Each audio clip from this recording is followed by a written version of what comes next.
Hello there, and welcome to On the Case. And today I'm on the case of the EU referendum. Now I'm just going to come out and say it, I'm for Remain, and here's why. Almost all the financial experts say that it's going to be bad for the economy if we leave, and I think that it's a wiser bet to place with the people who know how the business world works, rather than the opinions of the long term Eurosceptics whose basis for leaving seems to be that they don't play well with others because reasons.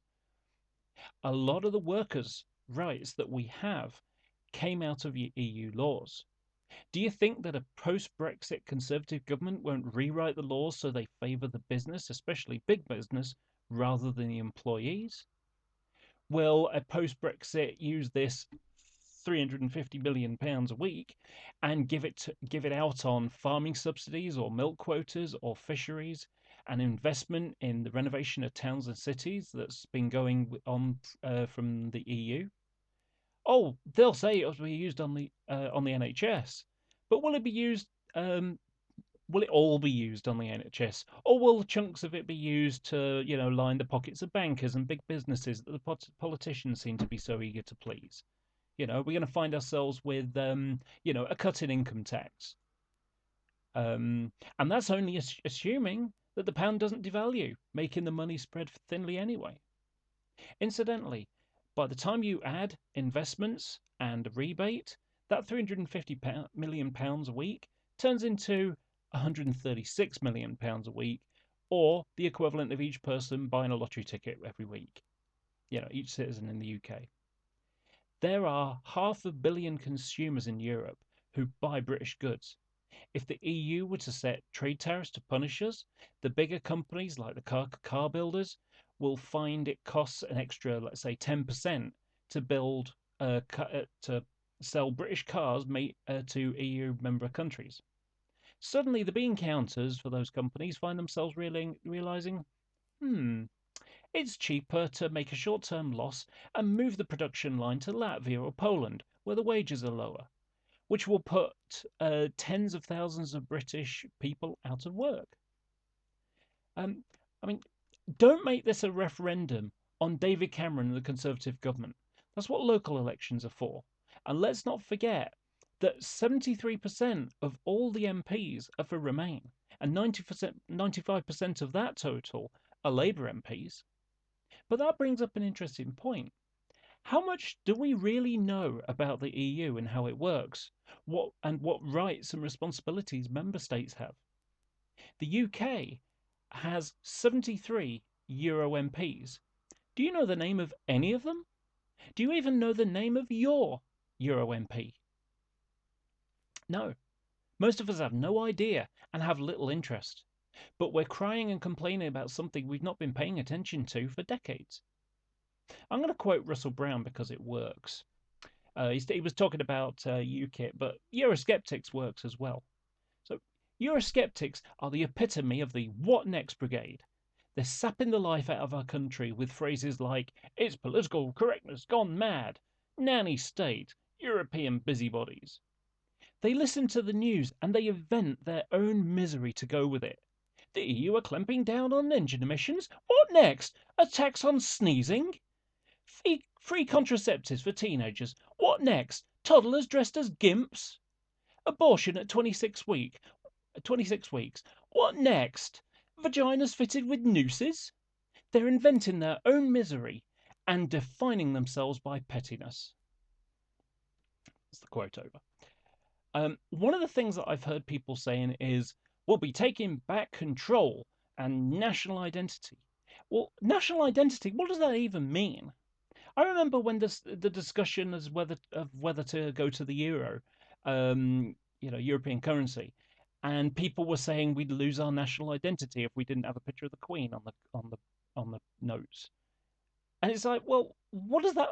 How does that work? Do you think the French are any less French, or the Italians any less Italian, or the Irish any less Irish because they're using the euro? Of course not. We're no less British by cooperating with our European neighbours as we are. So why change that? And and yet we're saying these things. Out is going back 50 years. But unlike Cher's wishful thinking, we can't turn back time. We live in a global community. The British Empire is gone and it's not coming back. The manufacturing industry won't start popping up again because British companies, you know, it won't happen because British companies can buy the same thing from China or India. Shipyards won't reopen. We won't start reopening coal mines because the power stations have changed to gas and oil. This talk about taking back control is a childish attitude. It's because we're not getting it all our way, we're going to leave. It reminds me of the Italians after World War II, when Britain, America, and Russia and Italy were negotiating how to divide the spoils of war. When Italy got annoyed that they weren't getting a big enough slice, they walked out in a huff thinking the others couldn't do it without them. They did, and Italy got nothing. Brexit's the same. It's like being a football player on a football team. Because we're not getting the ball passed to us enough, we're threatening to leave. We're going to end up kicking a ball against a wall on our own. And another one. You might have heard how great Norway is, trading with the EU but not being a part of it. But as the Norwegian defence minister said recently, and this is a quote: "As an EEA member, we do not participate in decision making in Brussels, but we loyally abide by Brussels decisions. We've incorporated approximately three-quarters of all EU legislative acts into Norwegian legislation and counting. We have legally secured access to the single market, and we practice the free movement of people, goods, services, and capital. Norway is more closely integrated into many aspects of EU than even some of the EU members. Our subscription to freedom of movement and our membership of the Schengen area means that Norway has an even higher per capita immigration than Britain. If we vote to stay in the EU, I think this referendum can have a greater impact. There's a lot of ill feeling in Europe, and I think that the potential scare of Britain leaving will be a shot across the bow of the leaders at the EU Council.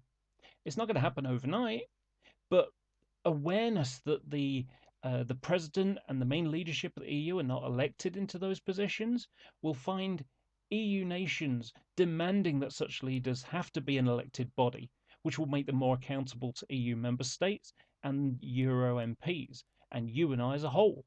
It's about reform. Whenever I hear the euphemistic language used by the Leave campaigners or the people interviewed on the street, it always comes down to immigration. Not all immigration is a bad thing. The immigrants coming from Eastern Europe are almost all young and working. They pay taxes and have been proven to be contributing to the economy of Britain. Also, we have a big problem, which is we have an increasingly aging population, and we don't have the money to give those pensions out to people that lasting 70, 80, and 90 and beyond years old. So we need more people to be able to contribute to cover those pensions. Otherwise, pensions are going to go up and up and up and up. And by the time, I would come to be retiring, it's going to be 70 or 80 years old, 75, whatever. So, it's a difficult situation. But here's the thing about these Eastern European immigrants. They're also prepared to do the hard work that British people are too lazy to do. Last year, prior to the general election and UKIP being very popular, I remember a TV journalist going to Boston and Lincolnshire and standing outside a job centre, telling the British guy, "Oh, there's a job nearby that'll last for 6 months and it pays above minimum wage." And the guy looked hopeful for a moment until he was told it was picking potatoes in the field. And the guy just shook his head and said, "No, I'm not doing that." And yet Lincolnshire is full of foreign workers doing that job. It's not that immigrants are stealing British jobs, it's that British people are too bloody lazy to do manual labour work like that. Immigration is not going to go down if we leave, but I definitely agree in the Australian points based system that frequently gets suggested by the Leave campaigners. But let's not jump off the ship and sit powerless in a rubber dinghy because we don't like the fact that a few of the crew are foreigners. The closeness of this referendum is an indication that many of us are unhappy about immigration and demand our politicians, national and Euro MPs, do something about it. Changes happen when enough voices cry out in unison. And you reform things from within, not from without. And finally, I'm going to end on a warning. I think that if we leave, it's almost certain that the EU will make an example of us. They'll punish us for leaving by imposing trade barriers and tariffs to prevent a domino effect, and use as an example to why other nations shouldn't risk leaving too. Tomorrow, Britons make their vote. I'll be voting for Remain because I don't intend to be a part of a pigeon in the chess match.